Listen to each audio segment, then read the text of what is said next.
Halo, Assalamualaikum teman-teman. Perkenalkan, nama saya Dita Agustina, mahasiswi pendidikan biologi Universitas Halu Oleo. Kali ini saya akan membahas tentang struktur dan organel sel. Struktur dan organel sel. Berdasarkan keadaan intinya, sel terbagi menjadi dua, yaitu sel prokariotik yang tidak memiliki membran inti, contohnya sel bakteri, dan sel eukariotik yang memiliki membran inti. Contohnya adalah sel jamur, sel hewan, dan sel tumbuhan. Sel prokariotik tidak memiliki membran inti dan tidak memiliki sistem endomembran. Sel prokariotik secara umum terdiri dari sitoplasma, ribosom, mesosom, pili, kapsul, dinding sel, membran plasma, flagela, dan nukleoid berupa RNA dan DNA sirkuler. Bagian-bagian sel prokariotik tadi memiliki fungsinya masing-masing.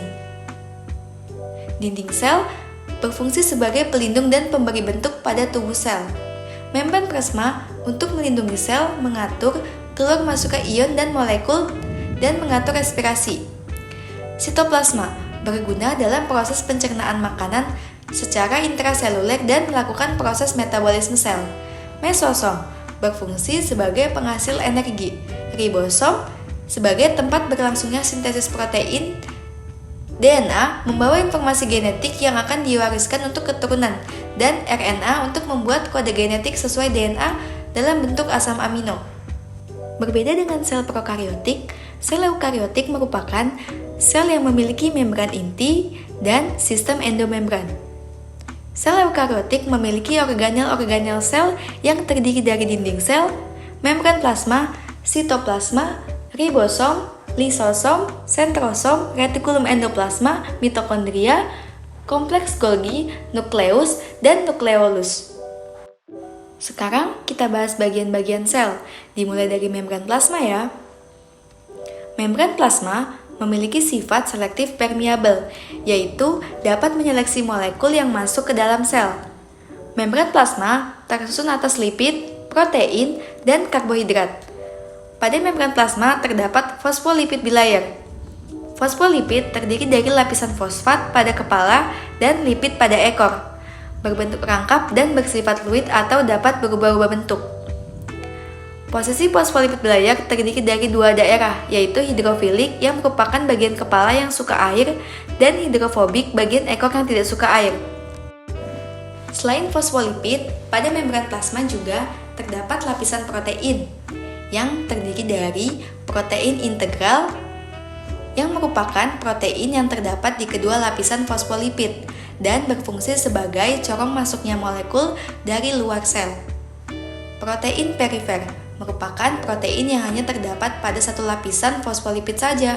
Selain itu, pada membran plasma juga terdapat saluran protein glikogen dan kolesterol.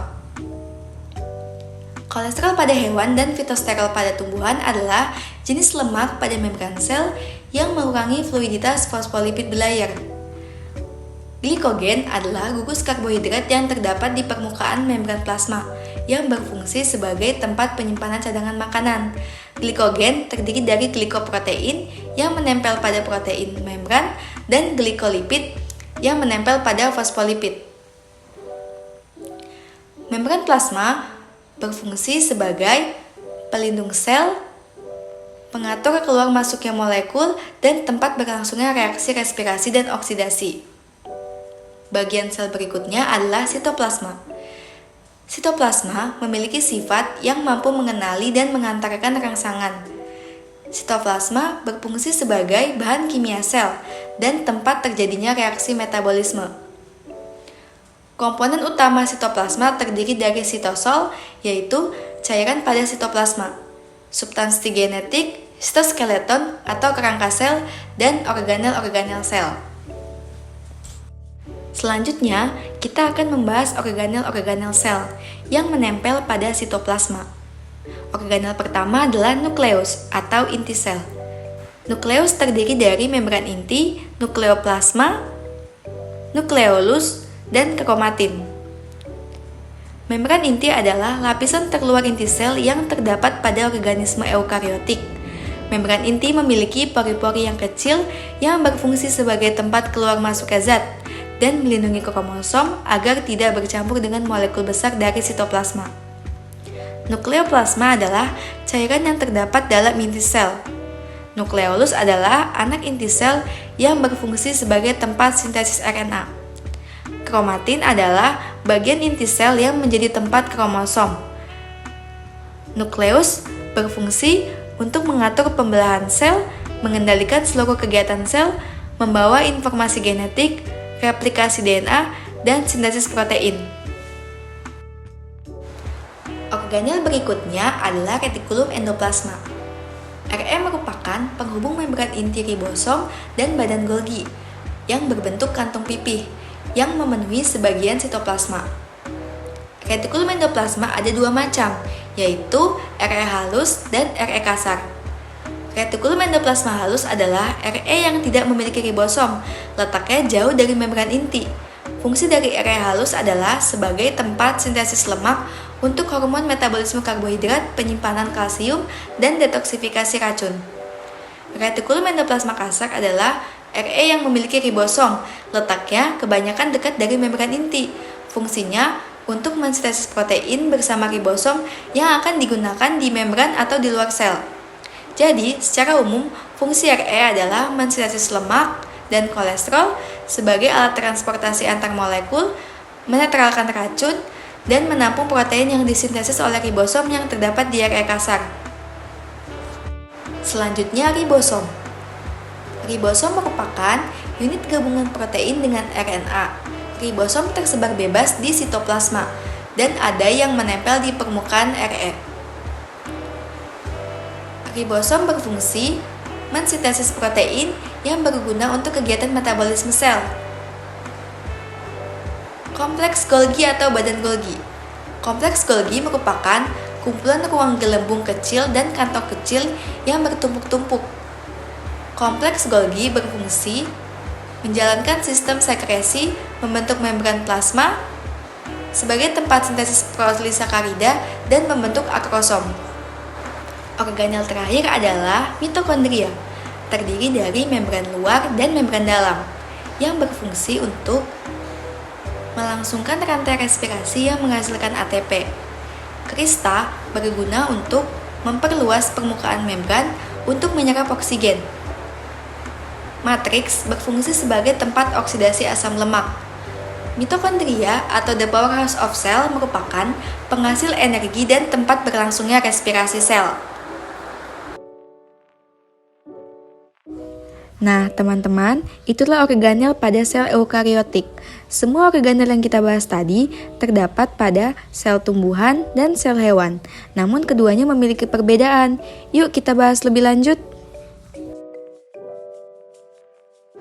Pada sel hewan, terdapat organel khusus berupa lisosom, sentriol, dan vakuola yang berukuran kecil. Sedangkan pada sel tumbuhan memiliki organel khusus berupa kloroplas, dinding sel, dan vakuola yang berukuran besar.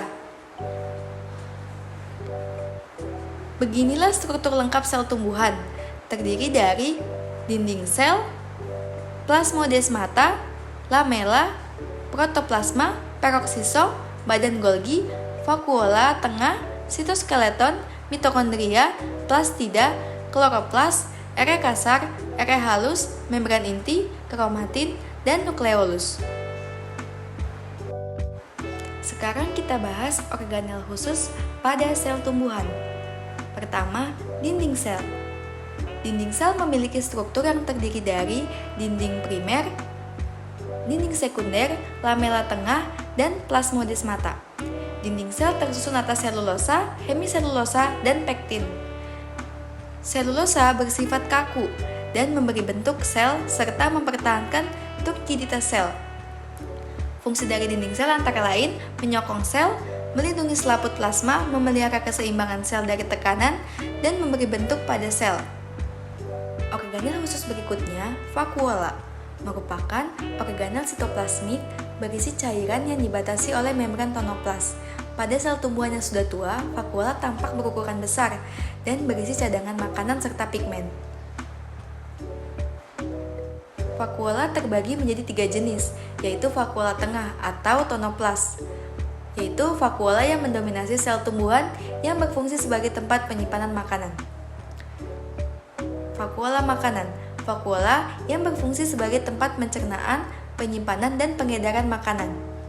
Selanjutnya, vakuola kontraktil, vakuola berdenyut yang berfungsi sebagai osmoregulator, yaitu pengatur nilai osmotik dalam sel. Secara keseluruhan, vakuola berfungsi sebagai tempat penyimpanan zat makanan, penyimpanan pigmen, menyimpan minyak atsiri, memasukkan air melalui tonoplas, dan sebagai tempat penimbunan sisa metabolisme. Organel khusus sel tumbuhan terakhir adalah plastida.